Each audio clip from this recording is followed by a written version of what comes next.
Sahabat Nadi yang terkasih, jumpa lagi dalam edukasi rohani pada minggu ini.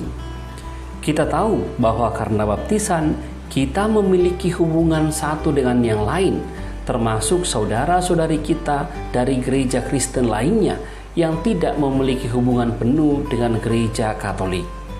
Nah, bagaimana bentuk hubungan gereja Katolik dengan gereja Kristen lainnya yang tidak memiliki kesatuan penuh dengannya? Apa saja yang perlu kita kembangkan berhadapan dengan gereja Kristen lainnya? Semua pertanyaan ini terangkum dalam kata ekumenisme. Ekumene berasal dari bahasa Yunani oikein, yang dihuni, yang berarti wilayah yang dihuni manusia atau bagian dari dunia. Kata sifatnya oikomenikos, dalam bahasa Latin universalis atau generalis. Kata ini dipakai oleh Herodotos pada abad ke-5 sebelum Masehi. Pada zaman Helenis, ekumene mendapat arti yang lebih sekular, yang menunjuk wilayah kekaisaran Romawi. Dan sejak abad ke-4, setelah kekristenan menjadi agama kekaisaran, ekumene diartikan sebagai dunia kekristenan dalam dua arti. Yang pertama, kerajaan kekristenan dalam arti politik, dan yang kedua, medan karya gereja dalam arti religius. Ekumene juga digunakan untuk mengartikan berlaku umum atau menyangkut semua orang. Dalam hal ini, kita juga bisa menemukan istilah konsili ekumenis, yaitu konsili yang menyangkut seluruh gereja dan semua orang Kristen. Pada abad 18 terjadi perubahan istilah, khususnya dalam kalangan gereja reformasi. Istilah ekumene diperluas melampaui batas negara atau wilayah kekuasaan tertentu, tetapi menyangkut seluruh dunia.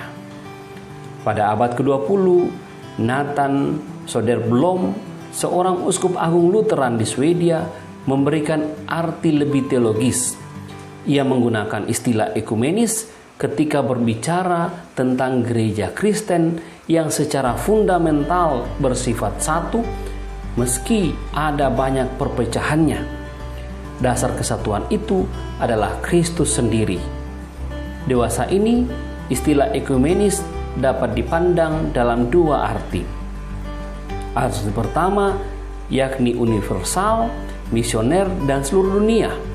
Dan arti kedua yakni kesatuan gereja Kristen. Konsili Vatikan II mengatakan bahwa yang dimaksud dengan gerakan ekumenis ialah kegiatan-kegiatan dan usaha-usaha yang menanggapi bermacam-macam kebutuhan gereja dan berbagai situasi diadakan dan ditujukan untuk mendukung kesatuan umat Kristen. Misalnya, pertama, semua daya upaya untuk menghindari kata-kata, penilaian-penilaian, serta tindakan-tindakan yang ditinjau dari sudut keadilan dan kebenaran tidak cocok dengan situasi saudara-saudari yang terpisah atau umat Kristen lainnya.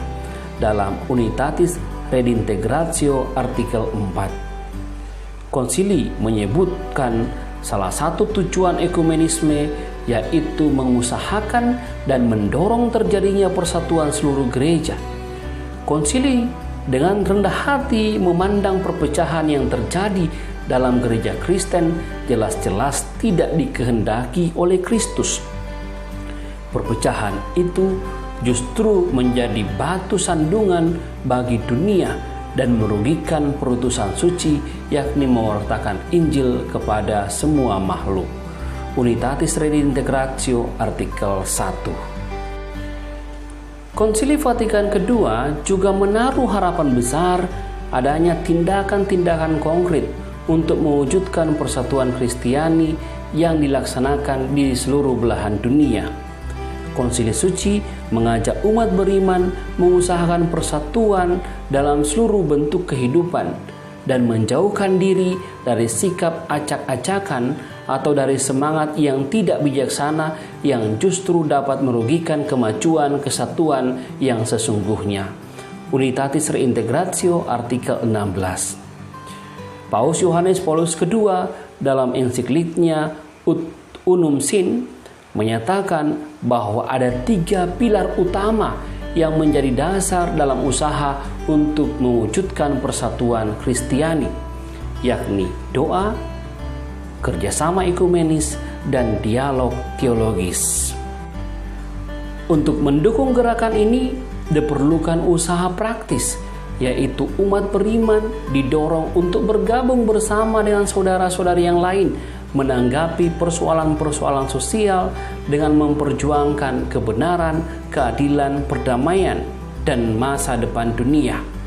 Juga bisa didukung dengan penerjemahan kitab suci secara bersama-sama, kerjasama dalam bidang liturgi seperti penerjemahan doa-doa bersama, dan juga kerjasama dilakukan dalam bidang misioner.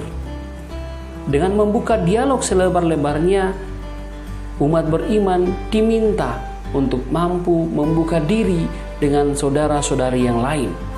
Dialog memberikan ruang kepada setiap peserta untuk lebih memperdalam atau menguraikan ajaran persekutuannya dan dengan jelas menguraikan ciri-cirinya. Dalam dialog, semua peserta memperoleh pengertian yang lebih cermat mengenai ajaran dan perihidup persekutuan serta pengharapan yang lebih sesuai dengan kenyataan. Semua kita berani membangun kerjasama ekumenis dengan saudara-saudari kita dari gereja Kristen lain yang tidak memiliki kesatuan penuh dengan gereja Katolik. Demikianlah edukasi rohani kita pada minggu ini. Semoga bermanfaat untuk kita semua. Tuhan Yesus memberkati. Amin.